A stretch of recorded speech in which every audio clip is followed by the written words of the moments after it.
sense that she was waiting somewhere ahead. I'd be seeing her, I knew it. What I didn't know was exactly when. The when didn't matter so much, though, since I didn't count minutes or hours anymore. Days began when the sun rose and ended when it set. In between, the connections I made, like the ways I helped my dad, or didn't help him, were what told me if I was moving forwards or backwards.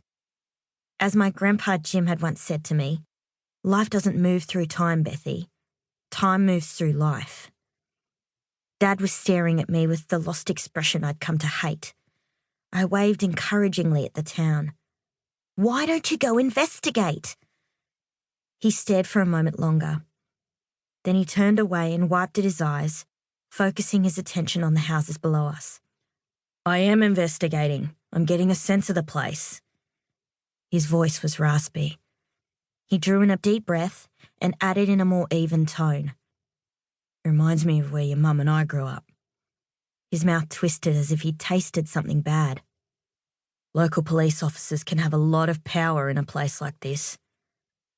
He was thinking about his father.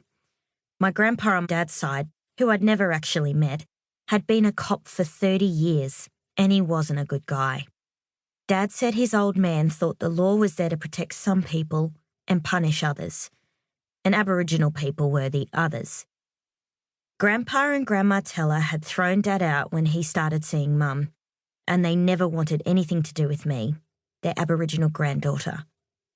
Do you think there are police like your dad in this town? I asked. Maybe. Maybe not. Places like this are changing. Places everywhere are changing. Slowly, but it's happening. He sighed and shook his head. I'm just not sure there's anything here to investigate. I didn't like the sound of that. I needed Dad to be interested in this case. My father was stuck in grief like a man caught in a muddy swamp.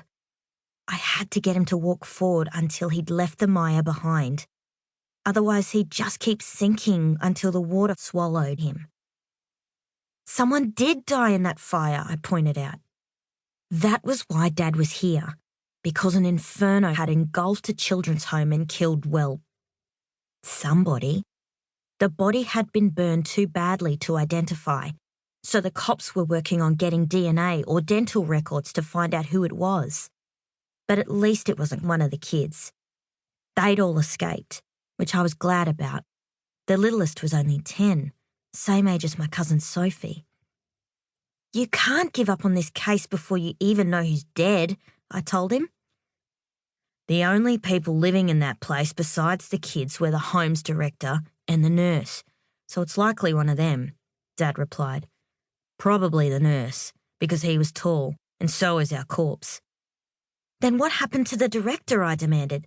There were no other bodies, so he can't be dead, which means he's vanished, very mysteriously.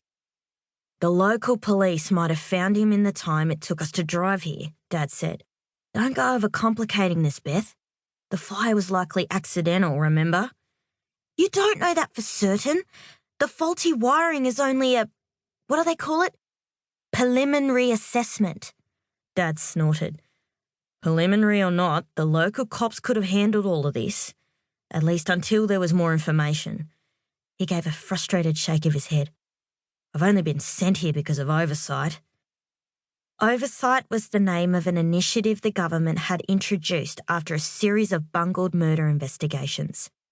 Whenever there was a possible homicide, an experienced senior detective had to look things over to make sure it was all being done right.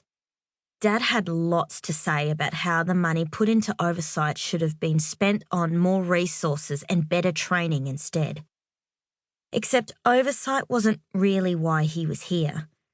Dad's boss, Rachel, thought Dad was still grieving and not ready for anything too difficult yet. I knew because I'd followed Dad around the police station and listened to what people were saying after he'd left a room. Rachel had figured she was doing him a favour by giving him an easy assignment. She was wrong. My father needed a real mystery, something to solve, something to do. I was trying to think of another way to interest Dad in the case when his phone rang. He took it out of his pocket and cast a quick glance down at the